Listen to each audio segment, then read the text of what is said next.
Hello, hello. Ici, on va parler prophétie. Prophétie avec, on va parler prophétie, notamment Ésaïe. Que nous dit la prophétie d'Ésaïe? Donc, le but ici, c'est de retracer toute la prophétie d'Ésaïe rapidement en survol et essayer de comprendre qui sont les vrais prophètes pour essayer de comprendre qui sont les faux prophètes. Donc, c'est en connaissant les vrais prophètes qu'on va pouvoir apprendre à reconnaître les faux prophètes. Donc Ésaïe commence tout de suite par une réprimande contre Juda au chapitre 1 et contre Jérusalem pour leur rébellion contre Dieu. Le prophète appelle à la repentance et à la purification. Et ça, c'est le message commun des prophètes. C'est qu'ils appellent toujours à un changement d'attitude, un changement de direction à 180 degrés. Le verset clé de Ésaïe 1, venez et plaidons, dit l'Éternel. Si vos péchés sont comme le cramoisi, ils deviendront blancs comme la neige. S'ils sont rouges comme la pourpre, ils deviendront comme la laine. Ça, c'est pour Ésaïe 1. Ésaïe chapitre 2, donc Ésaïe prophétise sur les derniers jours où la montagne de la maison de l'Éternel sera établie au-dessus des montagnes, et toutes les nations y afflueront. Donc il parle du jour du Seigneur, un jour de jugement. Le verset clé, c'est Ésaïe 2:2. Il arrivera dans la suite des temps que la montagne de la maison de l'Éternel sera fondée au sommet des montagnes et qu'elle s'en élèvera par-dessus les collines et toutes les nations y afflueront. Ça, c'est Ésaïe 2:2. Le chapitre 3, c'est une annonce d'un jugement de Dieu sur Jérusalem et sur Juda pour leur arrogance et leur oppression des pauvres. Important, tous les messages des prophètes, c'est pour le salut du peuple et contre l'oppression des pauvres. Donc il décrit la chute des leaders et la misère des femmes de Sion. Le verset clé, car voici le Seigneur, l'Éternel des armées, va ôter de Jérusalem et de Juda tout appui et toute ressource de pain et toute ressource d'eau. Et quand on voit ça, le pain et l'eau, bien sûr, c'est les éléments qu'on connaît, mais aussi que le pain, ça représente la parole de Dieu et l'eau, c'est l'esprit de Dieu. Donc, Dieu ôte tout ça à Jérusalem.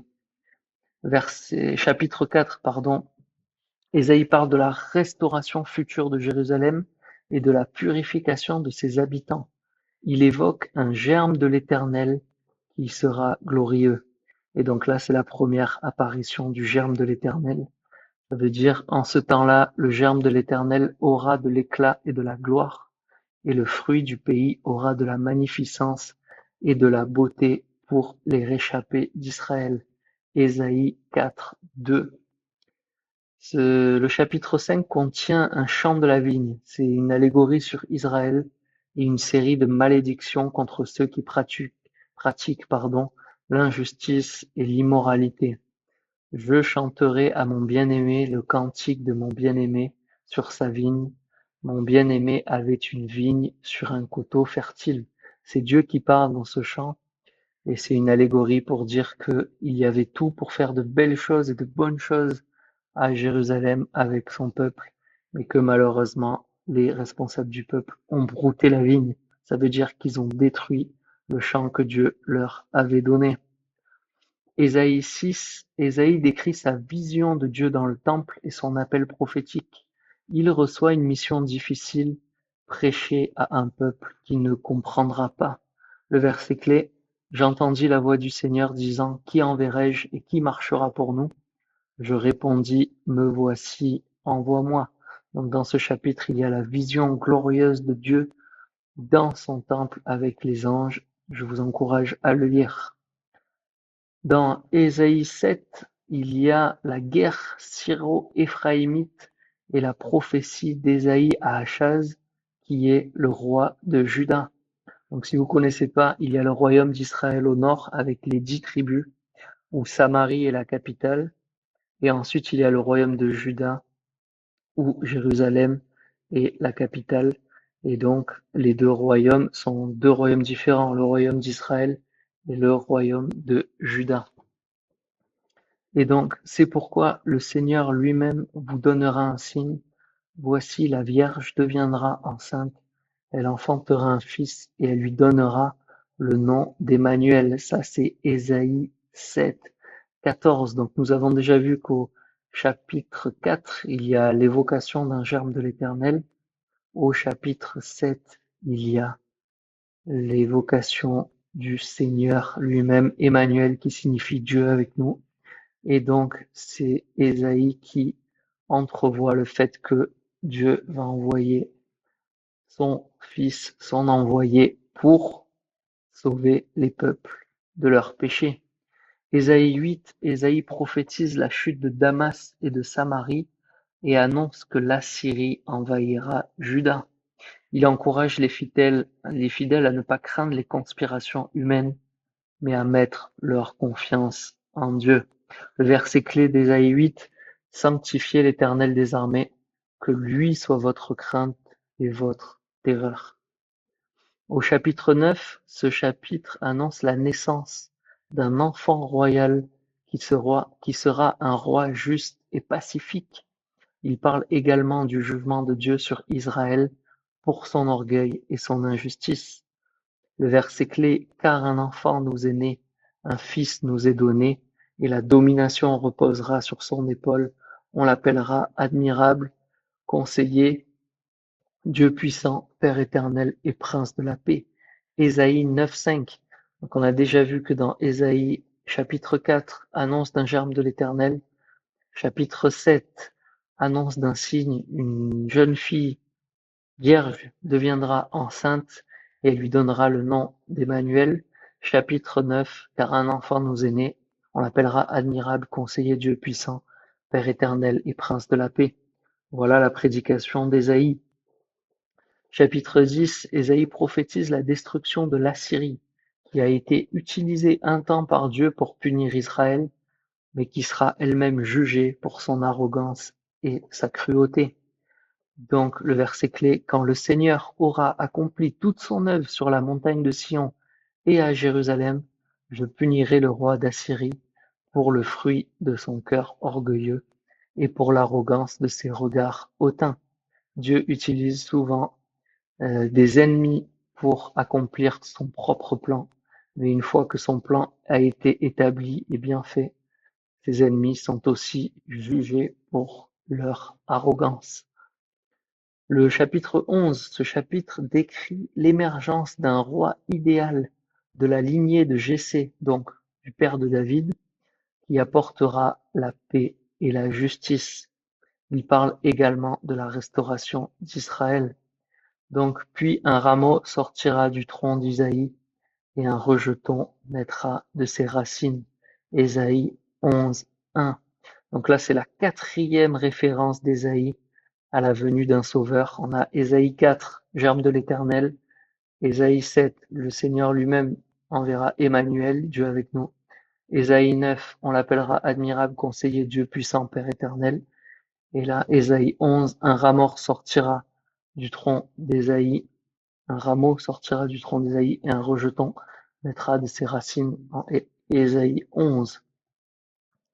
Ésaïe 12, ce chapitre est un chant de louange et d'action de grâce, de la délivrance et du salut de Dieu. Il exprime la joie et la reconnaissance du peuple pour les œuvres merveilleuses de l'Éternel. Le verset clé, voici Dieu est ma délivrance, je serai plein de confiance, je ne craindrai rien, car l'Éternel est ma force et le sujet de mes louanges. C'est lui qui m'a sauvé. Voilà toute la prédication des prophètes, annoncer un jugement, puis annoncer un salut et décrire comment ce salut viendra, et ensuite louer Dieu pour ce qu'il fait pour ce salut. Là, c'est toute la prédication des vrais prophètes, en opposition à la prédication des faux, qui viennent que pour leur propre volonté. Ensuite, Ésaïe 13, Ésaïe prophétise la destruction de Babylone. Ce chant contient une vision apocalyptique du jour de l'Éternel, un jour de jugement et de colère qui entraînera la chute de Babylone. Verset clé, voici le jour de l'Éternel arrive, jour cruel, jour de fureur et d'ardente colère, qui réduira la terre en désert et qui en exterminera les pécheurs. Ésaïe 13:9. Donc les pécheurs, ceux qui sont associés à Babylone, ceux qui sont associés à l'esprit du monde, vont recevoir ce qu'ils méritent. Et Ésaïe nous prévient que ce jour-là est pas loin. Donc, Ésaïe chapitre 14, ce chapitre continue avec la prophétie contre Babylone et inclut une lamentation pour le roi de Babylone. Ésaïe prophétise également la restauration d'Israël. Tu es descendu dans le séjour des morts avec le bruit de tes harpes. Sous toi est une couche de verre et les vers sont ta couverture. Ça, c'est pour décrire le roi de Babylone. Ensuite, en Ésaïe 15, Ésaïe prophétise la destruction de Moab. Ce chapitre décrit la lamentation et la souffrance des habitants de Moab face à la dévastation. Voici la nuit même, Ar de Moab est ravagé, ruiné. Voici la nuit même, Kir de Moab est ravagé, ruiné. Ce chapitre, le chapitre 16, continue le chapitre 15, donc la prophétie contre Moab, appelant Moab à chercher refuge en Juda. Il parle également du jugement de Moab et de sa chute.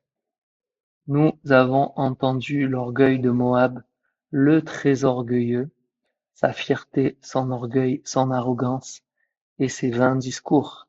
Ésaïe 16:6. Dans le chapitre 17 d'Ésaïe, Ésaïe prophétise la destruction de Damas et la dévastation d'Israël. Il parle également de la restauration future et de la repentance des survivants. Le verset clé, voici, Damas ne sera plus une ville, elle ne sera qu'un morceau de ruine. Ésaïe 17:1.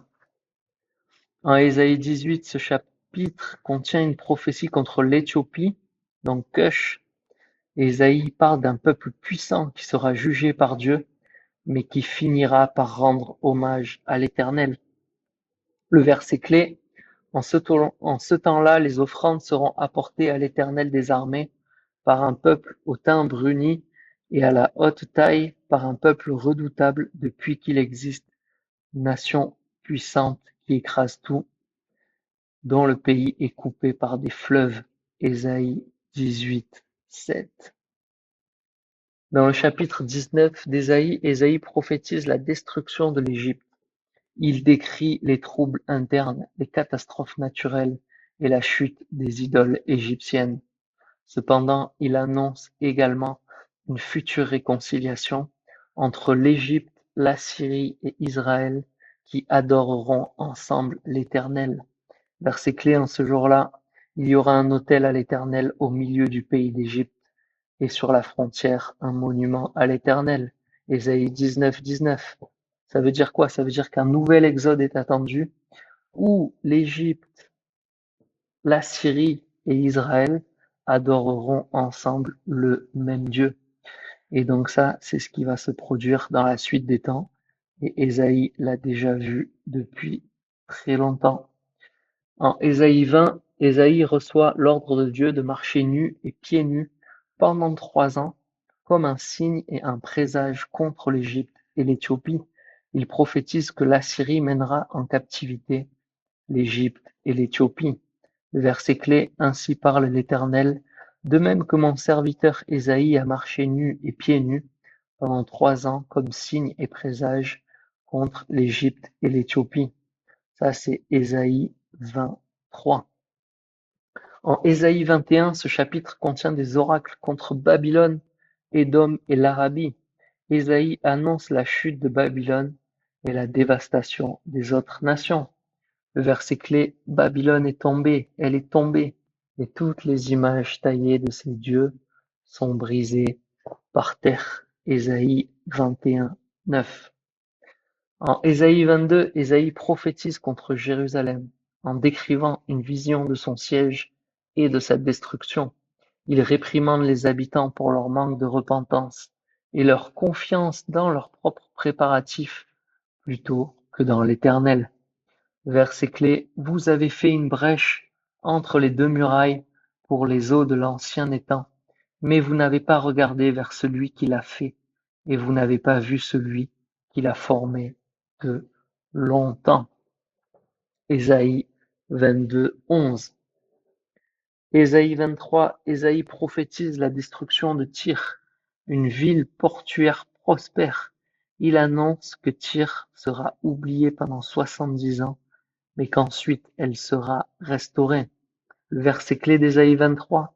Hurlez, navires de Tarsis, car elle est détruite, plus de maisons, plus d'entrées. C'est du pays de Kittim que cela leur est révélé. Ésaïe 23, 1.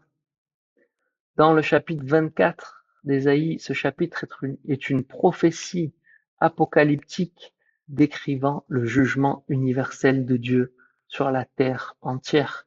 Il parle de la dévastation, de la terreur et de la purification de la terre. Verset clé, voici l'Éternel dévaste le pays et le rend désert. Il bouleverse la face et en disperse les habitants. Ésaïe 24, 1. Donc nous voyons ce jugement apocalyptique comme le jour de l'Éternel que nous avons vu précédemment, qui est sur le point d'arriver. Ésaïe 25, Ésaïe chante un cantique de louange à Dieu pour ses jugements justes et sa délivrance.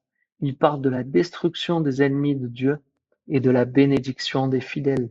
Il annonce également un festin pour tous les peuples sur la montagne de l'Éternel. Donc là, ça rejoint le chapitre précédent où nous avons vu qu'une route était tracée pour l'Égypte, la Syrie et Israël pour qu'ils adorent ensemble l'Éternel.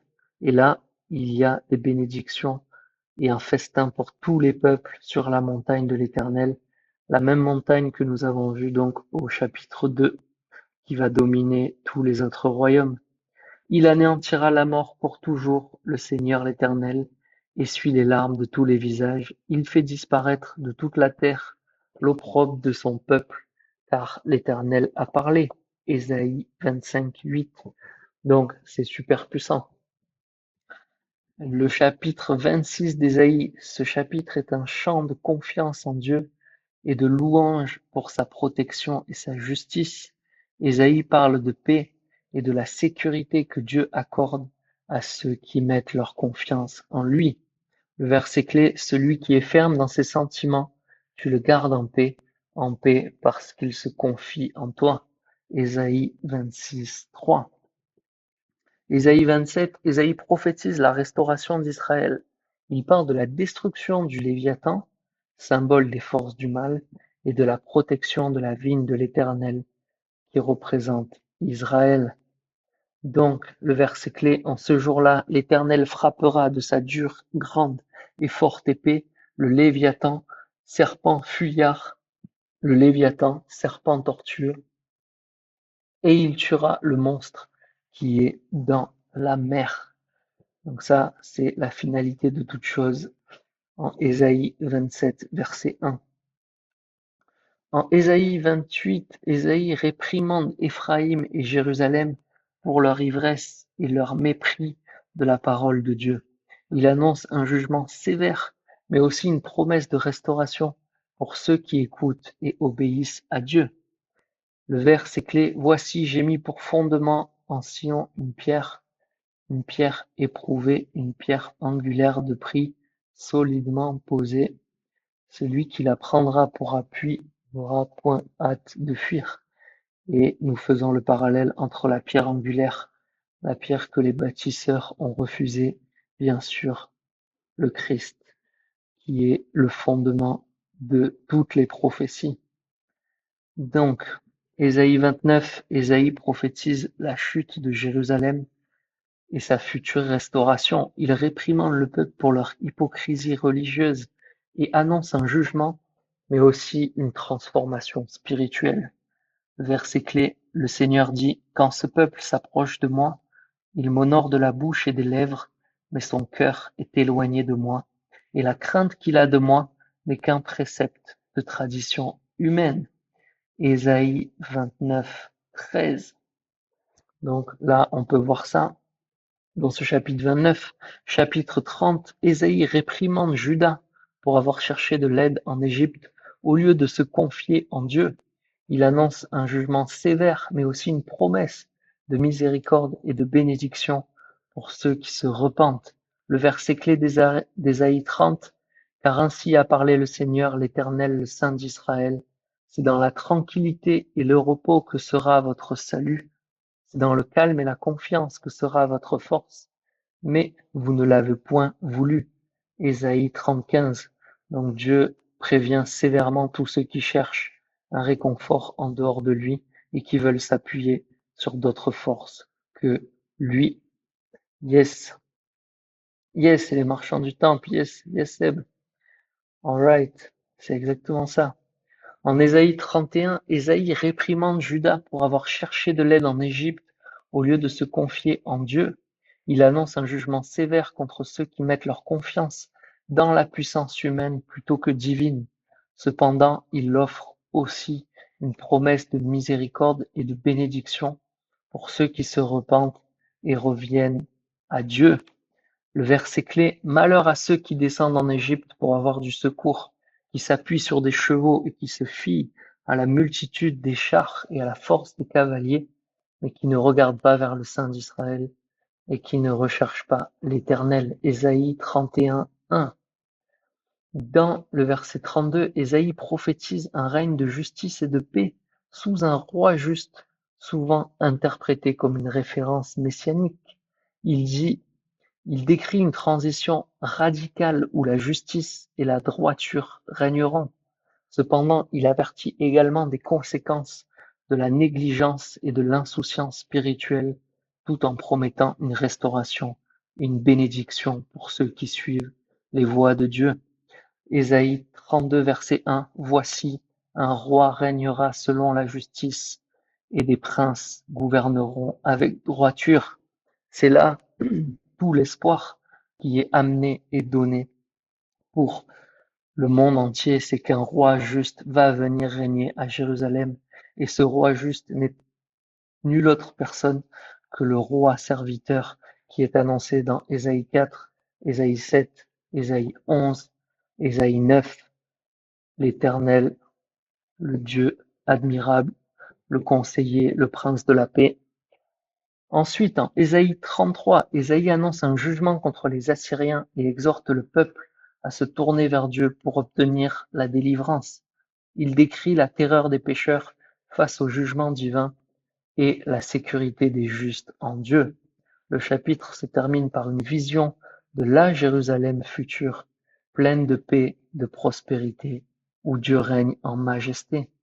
Ésaïe 33, verset 2. Éternel, aie pitié de nous, nous espérons en toi. Sois notre aide chaque matin et notre délivrance au temps de la détresse. Ésaïe prophétise un message, un appel à la repentance, à se tourner vers Dieu en étant sûr que chaque matin, son Dieu est sa délivrance. Voilà le vrai message des prophètes. Retournez-vous vers Dieu, car un jugement arrive, mais aussi vous serez sauvés de toutes vos détresses. Ésaïe 34. Ésaïe est un oracle de jugement contre les nations, en particulier Édom. Le prophète annonce la colère divine et la destruction qui s'abattra sur les ennemis de Dieu. Il décrit un paysage de désolation où la terre est transformée en un lieu de chaos et de ruine. Les animaux sauvages y habiteront, les villes seront abandonnées. Ésaïe souligne que ce jugement est une conséquence de la colère de Dieu contre les péchés des nations. Le chapitre se termine par une assurance que la parole de Dieu s'accomplira inévitablement. Le verset clé, Ésaïe 34:8, car l'Éternel a un jour de vengeance, une année de rétribution pour la cause de Sion. Ésaïe 34:8. Dans Ésaïe 35, on a une vision de la restauration et des bénédictions pour le peuple de Dieu. Le prophète décrit un futur où le désert et la terre aride fleuriront et où la joie et l'allégresse remplaceront la tristesse et la douleur. Les aveugles verront, les sourds entendront, les boiteux sauteront comme des cerfs et les muets chanteront de joie.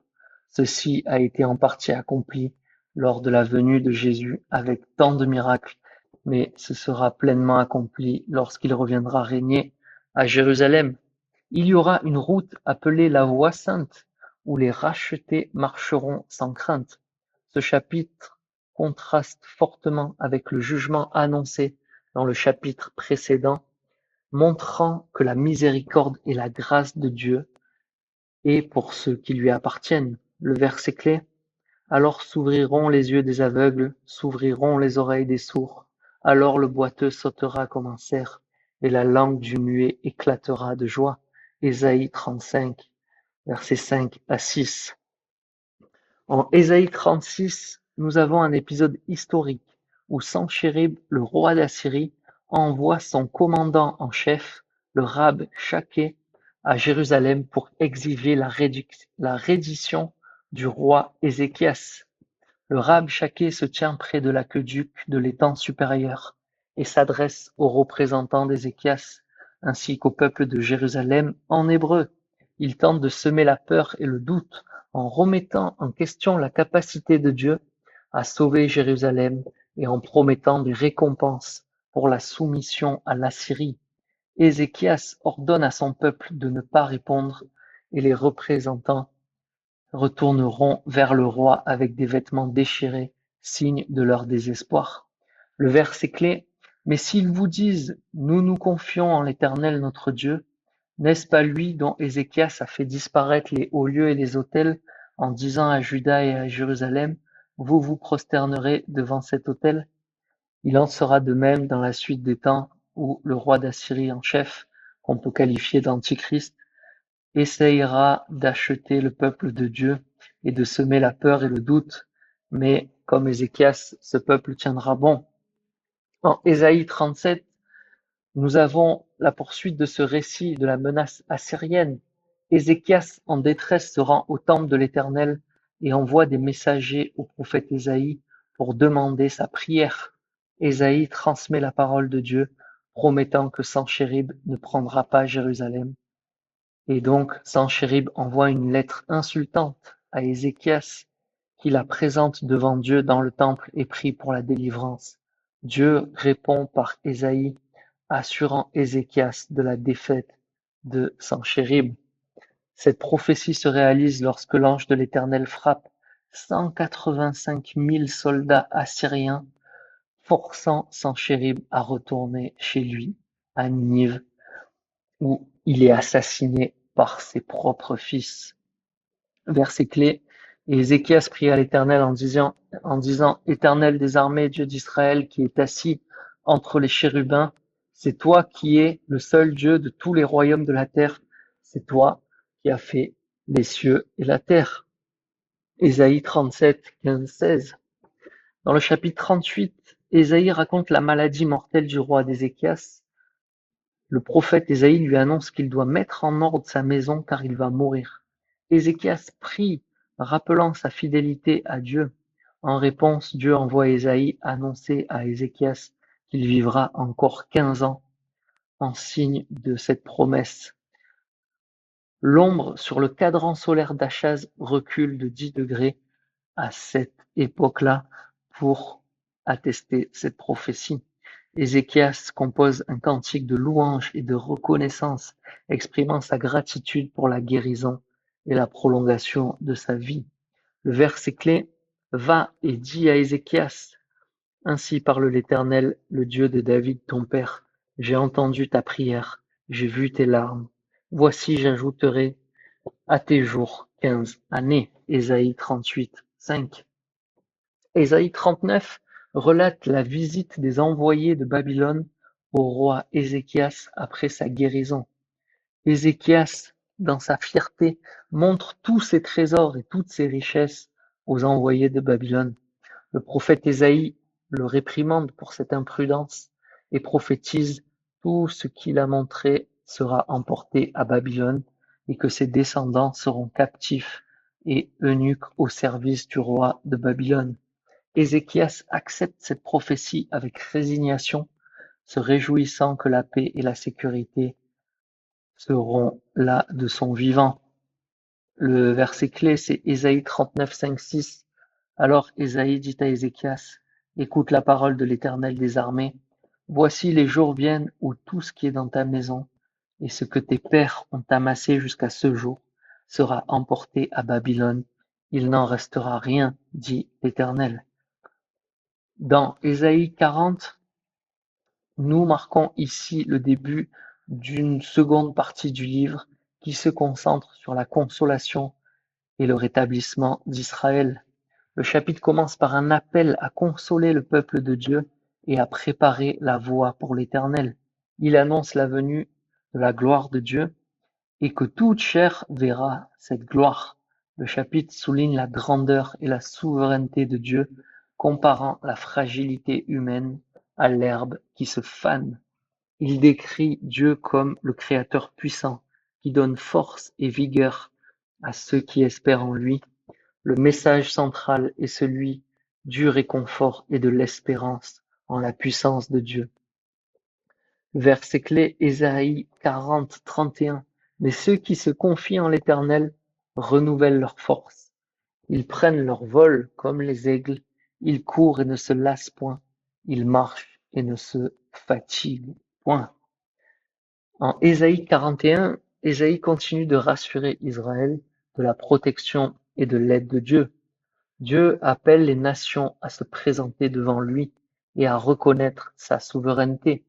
Il rappelle à Israël qu'il l'a choisi et qu'il ne l'abandonnera pas. Le chapitre contient des promesses de soutien et de victoire contre les ennemis. Dieu affirme qu'il transformera les situations difficiles en bénédictions et qu'il répondra aux besoins de son peuple. Il conclut en défiant les idoles et les faux dieux, démontrant leur incapacité à prédire l'avenir ou à apporter le salut. Le verset clé, ne crains rien car je suis avec toi. Ne promène pas des regards inquiets, car je suis ton Dieu, je te fortifie, je viens à ton secours, je te soutiens par ma droite triomphante. Ça, c'est Ésaïe 41, 10. En Ésaïe 42, il présente le serviteur de l'Éternel, une figure messianique qui apportera la justice aux nations. Ce serviteur est décrit comme doux et humble, qui ne brisera pas le roseau cassé et n'éteindra pas la mèche qui brûle encore. Il établira la justice avec fidélité. Le chapitre célèbre la grandeur de Dieu, créateur du ciel et de la terre, et appelle à un nouveau cantique de louange. Il promet aussi la libération des captifs et la lumière pour ceux qui sont dans les ténèbres. Le chapitre se termine par un avertissement aux idolâtres et une réprimande pour l'aveuglement spirituel d'Israël. Ésaïe 42, 1. Voici mon serviteur que je soutiendrai, mon élu, en qui mon âme prend plaisir. J'ai mis mon esprit sur lui. Il annoncera la justice aux nations.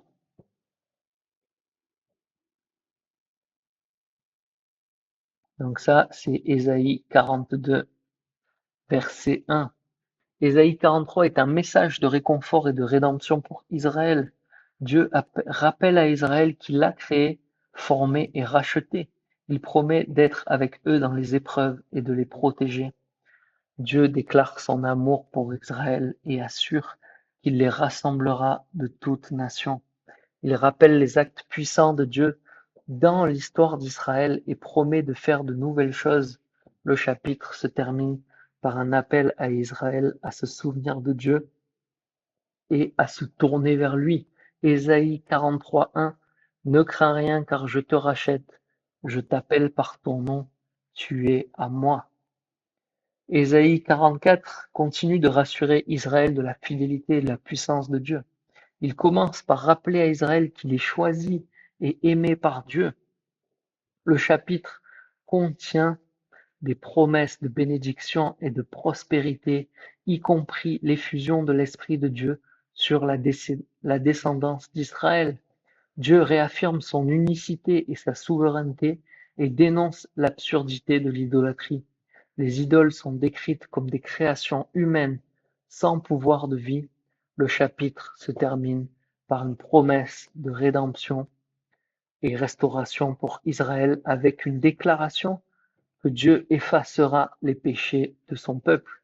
Je répandrai des eaux sur le sol altéré, et des ruisseaux sur la terre desséchée. Je répandrai mon esprit sur ta race et ma bénédiction sur tes rejetons.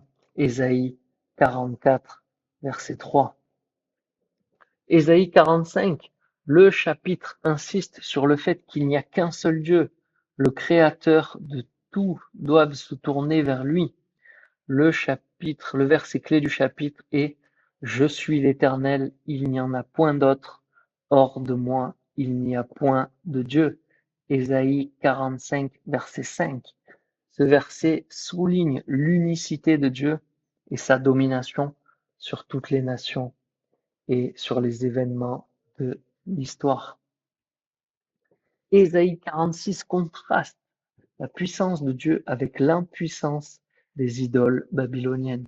Les idoles de Babylone, Bel et Nébo, sont décrites comme un fardeau pour leurs adorateurs, incapables de sauver ou de porter secours.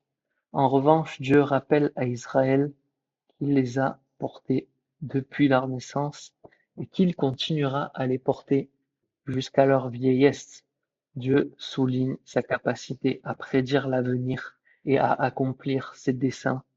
Il rappelle à Israël de se souvenir de sa fidélité et de sa puissance.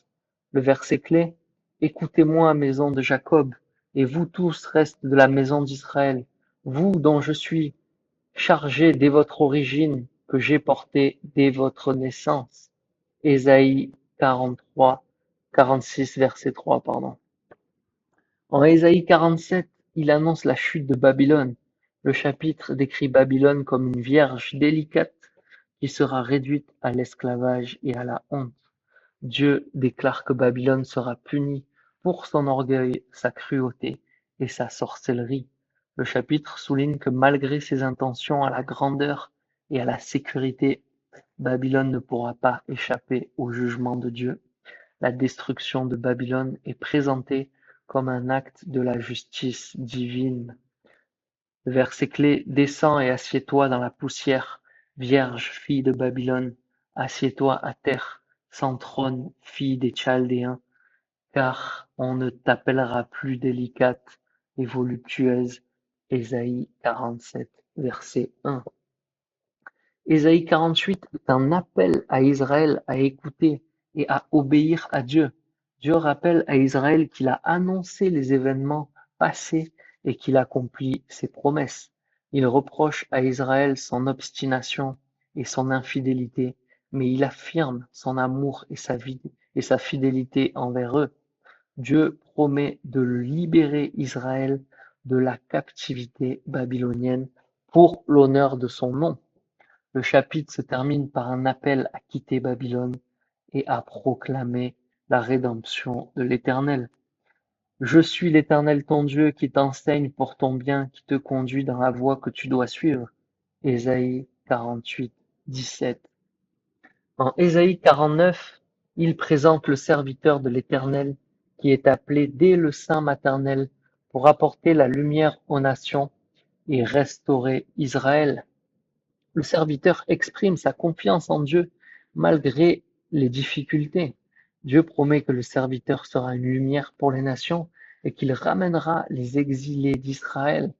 Le chapitre contient des promesses de restauration et de bénédiction pour Israël et Dieu assure son peuple de son amour éternel et de sa fidélité. Le verset clé, c'est Ésaïe 49, 6. Il dit, C'est peu que tu sois mon serviteur pour relever les tribus de Jacob et pour ramener les restes d'Israël. Je t'établis pour être la lumière des nations, pour porter mon salut jusqu'aux extrémités de la terre. Ésaïe 49, verset 6. Ésaïe 50 contient un message de réprimande et de réconfort. Dieu reproche à Israël son incrédulité et son refus de répondre à son appel. Le serviteur de l'Éternel parle de son obéissance à Dieu malgré les souffrances et les humiliations. Il exprime sa confiance en l'aide de Dieu et en sa justice.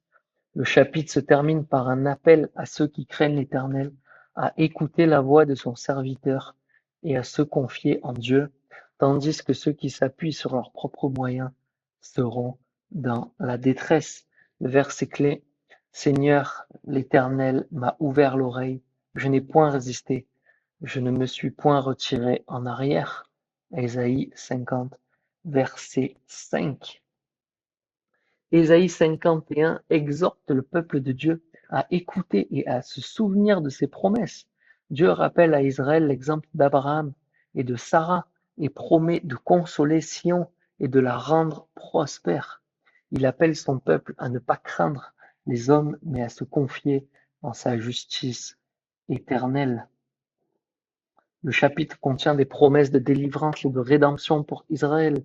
Dieu assure le peuple qu'il le libérera de l'oppression et qu'il les ramènera à Jérusalem avec joie. Le verset clé: Écoutez-moi, vous qui poursuivez la justice, qui cherchez l'Éternel, portez les regards sur le rocher d'où vous avez été taillés, sur le creux de la fosse d'où vous avez été tirés. Ésaïe 51, verset 1. Ésaïe 52 annonce la rédemption de Jérusalem. Le chapitre commence par un appel à Jérusalem à se réveiller, à se revêtir de force et de splendeur. Dieu promet de délivrer son peuple de la captivité et de restaurer leur gloire. Le chapitre contient des paroles de réconfort et d'espérance, affirmant que Dieu règne et qu'il fera connaître son salut à toutes les nations. Il se termine par une annonce de la venue du serviteur souffrant qui apportera la rédemption par ses souffrances. Ésaïe 52, verset 7. Qu'ils sont beaux sur les montagnes les pieds de ceux qui apportent de bonnes nouvelles, qui publient la paix, de ceux qui apportent de bonnes nouvelles, qui publient le salut, de celui qui dit à Sion, ton Dieu règne. Ésaïe 52, 7. Ésaïe 53 est l'un des chapitres les plus prophétiques de l'Ancien Testament, décrivant en détail les souffrances et la rédemption apportées par le serviteur de l'Éternel. Le serviteur est méprisé, rejeté, affligé pour les péchés des autres. Il porte les souffrances et les iniquités de l'humanité, et par ses blessures, les hommes sont guéris. Le chapitre souligne que le serviteur souffre volontairement et que sa mort expiatoire apporte la justification et la paix.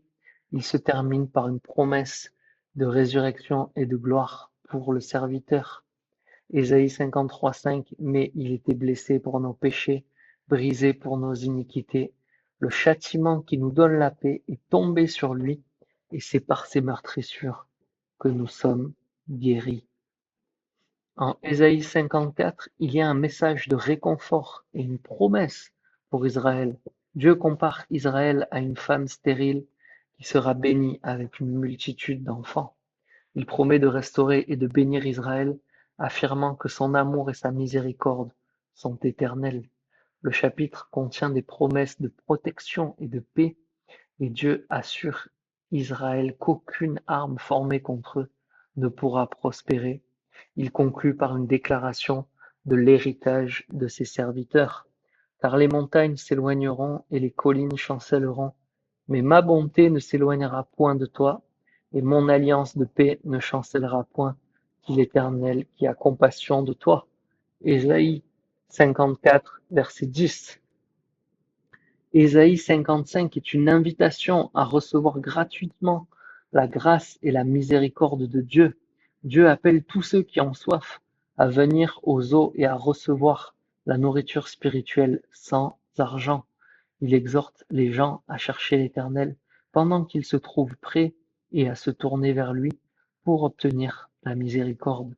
Le chapitre souligne la grandeur et la sagesse de Dieu, dont les pensées et les voies sont bien au-dessus de celles des hommes. Il promet que la parole de Dieu s'accomplira et ce pourquoi elle a été envoyée, et que la création elle-même se réjouira de Dieu.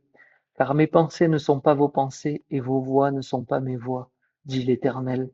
Ésaïe 55, 8. En Ésaïe 55, il y a un appel à la justice et à l'obéissance à Dieu. Dieu promet des bénédictions à ceux qui observent ses lois et qui gardent son alliance, y compris les étrangers et les eunuques. Il assure que sa maison sera appelée une maison de prière pour tous les peuples. Le chapitre contient également des reproches aux dirigeants d'Israël, les accusant de négligence et d'infidélité. Dieu les compare à des bergers aveugles et insensés qui ne prennent pas soin de leurs troupeaux. Ésaïe 56, verset 7. Ma maison sera appelée une maison de prière pour tous les peuples. En Ésaïe 55, il est dénoncé l'idolâtrie et l'infidélité d'Israël. Dieu reproche à son peuple de se livrer à des pratiques idolâtres et de suivre des voies mauvaises. Il avertit que ceux qui persévèrent dans l'injustice et l'idolâtrie subiront le jugement. Cependant, Dieu promet aussi la guérison et la restauration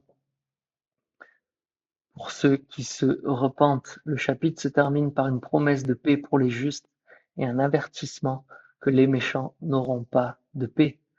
Le verset clé, Ésaïe 57, 19. Je crée la louange sur leurs lèvres, paix, paix à celui qui est loin et à celui qui est près, dit l'Éternel. Je les guérirai.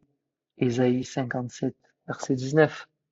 En Ésaïe 58, Ésaïe exhorte le peuple de Dieu à pratiquer un jeûne authentique et une vraie justice. Dieu reproche à Israël de se livrer à des pratiques religieuses hypocrites tout en négligeant la justice et la miséricorde. Il appelle à un jeûne qui consiste à libérer les opprimés, à partager sa nourriture avec les affamés et à abriter les sans-abri.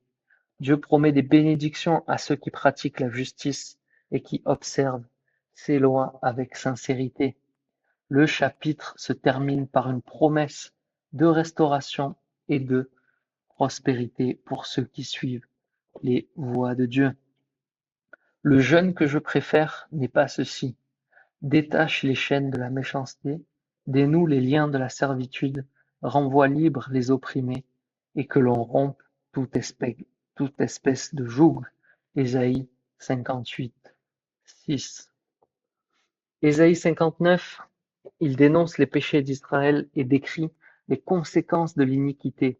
Le chapitre commence par rappeler que ce ne sont pas les capacités de Dieu qui sont limitées, mais les péchés du peuple qui ont créé une séparation entre eux et Dieu. Il décrit en détail les injustices, les mensonges et la violence qui caractérisent la société. Cependant, Dieu promet d'intervenir pour sauver et racheter son peuple. Le chapitre se termine par une promesse de rédemption et d'alliance éternelle où l'Esprit de Dieu et sa parole demeureront parmi son peuple. Voici la main de l'Éternel n'est pas trop courte pour sauver, ni son oreille trop dure pour entendre. Ésaïe 59, verset 1. Ésaïe 60 présente une vision glorieuse de la future restauration de Jérusalem. Le chapitre commence par un appel à Jérusalem à se lever et à briller, car la gloire de l'Éternel se lève sur elle. Il décrit comment les nations et les rois viendront à la lumière de Jérusalem, apportant leurs richesses et leurs dons. Jérusalem sera reconstruite et deviendra un centre de bénédiction et de prospérité. Dieu promet que la paix et la justice régneront et que Jérusalem sera glorifiée pour toujours. Le verset clé, lève-toi, sois éclairé, car ta lumière arrive et la gloire de l'Éternel se lève sur toi. Ésaïe 60, verset 1. Ésaïe 61 est un message de réconfort et de rédemption. Le chapitre commence par les paroles du serviteur de l'Éternel, qui annonce qu'il a été oint pour apporter de bonnes nouvelles aux pauvres, guérir les cœurs brisés, proclamer la liberté aux captifs et la délivrance aux prisonniers. Il promet de consoler ceux qui sont dans le deuil et de leur donner une couronne au lieu de la cendre. Le chapitre souligne la restauration et la bénédiction que Dieu apportera à son peuple. Il se termine par une déclaration de joie et de louange pour les grandes œuvres de Dieu. L'Esprit du Seigneur l'Éternel est sur moi, car l'Éternel m'a oint pour apporter de bonnes nouvelles aux malheureux. Il m'a envoyé guérir ceux qui ont le cœur brisé, pour proclamer aux captifs la liberté et aux prisonniers la délivrance. Ésaïe 61, verset 1. En Ésaïe 62, il y a un message et une promesse de bénédiction pour Jérusalem. Dieu assure son peuple qu'il ne se taira pas jusqu'à ce que Jérusalem soit établie comme une louange sur la terre. Il promet de donner à Jérusalem un nouveau nom et de la faire briller comme une couronne dans la main de l'Éternel. Le chapitre contient des promesses de protection et de prospérité, et Dieu exhorte son peuple à préparer le chemin pour la rédemption. Il se termine par une déclaration de la fidélité et de l'amour éternel de Dieu pour Jérusalem. Verset clé, Ésaïe 62:1. Pour l'amour de Sion, je ne me tairai point. Pour l'amour de Jérusalem, je ne prendrai point de repos, jusqu'à ce que son salut paraisse comme l'aurore et sa délivrance comme un flambeau qui s'allume. Ésaïe 62, verset 1. En Ésaïe 53, il y a une vision du jugement de Dieu contre les nations, représentée par une figure qui revient de la bataille avec des vêtements teints de sang. Cette figure est identifiée comme l'Éternel qui a exécuté la vengeance pour son peuple. Le chapitre contient également une prière de reconnaissance pour les grandes œuvres de Dieu dans l'histoire d'Israël. Le prophète rappelle la miséricorde et la compassion de Dieu, et il prie pour que Dieu continue à sauver et à bénir son peuple. Il se termine par un appel à Dieu pour qu'il intervienne à nouveau en faveur d'Israël. Le verset clé, Ésaïe 63:7.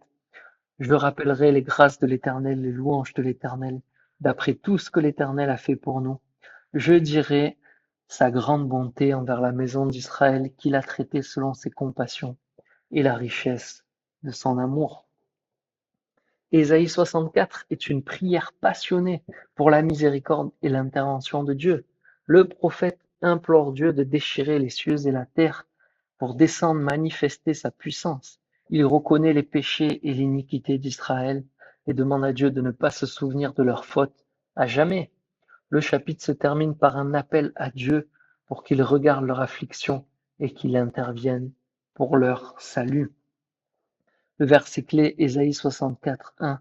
Ah, si tu déchirais les cieux et si tu descendais, les montagnes s'ébranleraient devant toi. Ésaïe 65 contient des promesses de jugement et de bénédiction. Dieu reproche à Israël son idolâtrie et son rejet de ses appels. Il annonce un jugement sévère pour les méchants et promet des bénédictions pour ceux qui le cherchent. Le chapitre décrit la création de nouveaux cieux et d'une nouvelle terre, où il n'y aura plus de souffrance ni de douleur. Il promet une vie longue et prospère pour les justes et une relation intime avec Dieu. Car voici, je vais créer de nouveaux cieux et une nouvelle terre. On ne se rappellera plus les choses passées, et elles ne reviendront plus à l'esprit. Ésaïe 65:17. Et enfin, dernier chapitre d'Ésaïe, Ésaïe présente une vision du jugement final et de la restauration. Dieu commence par souligner que le ciel est son trône et que la terre est son marchepied. Il rejette ainsi toute idée que l'homme puisse construire une maison pour lui. Il condamne les sacrifices hypocrites et idolâtres, tout en promettant des bénédictions pour ceux qui sont humbles et tremblants à sa parole. Le chapitre décrit ensuite le jugement des nations et la fin des méchants. En contraste, il annonce la restauration de Jérusalem qui sera une source de joie et de consolation pour tous les fidèles. Dieu promet de consoler son peuple comme une mère console son enfant et de juger sévèrement ceux qui se rebellent contre lui. Le chapitre se termine par une vision de l'adoration universelle de Dieu où toutes les nations viendront adorer le Seigneur. Les fidèles jouiront de la paix et de la prospérité, tandis que les rebelles subiront une punition éternelle. Le verset clé, je regarderai vers celui qui est humble et qui a l'esprit abattu, vers celui qui craint ma parole. Ésaïe 66, verset 2. Voilà pour toute la prophétie d'Ésaïe passée en survol, mais qui nous annonce le vrai message prophétique, le seul et l'unique. Un message de jugement et de repentance, de pardon et de supplication. un jugement qui entraîne vraiment à se détourner, à changer de cap pour obtenir la miséricorde et la grâce, pardon, que Dieu promet à tous ceux qui l'écoutent et qui l'aiment. Voilà pour ce livre d'Ésaïe sur les prophètes. Ciao.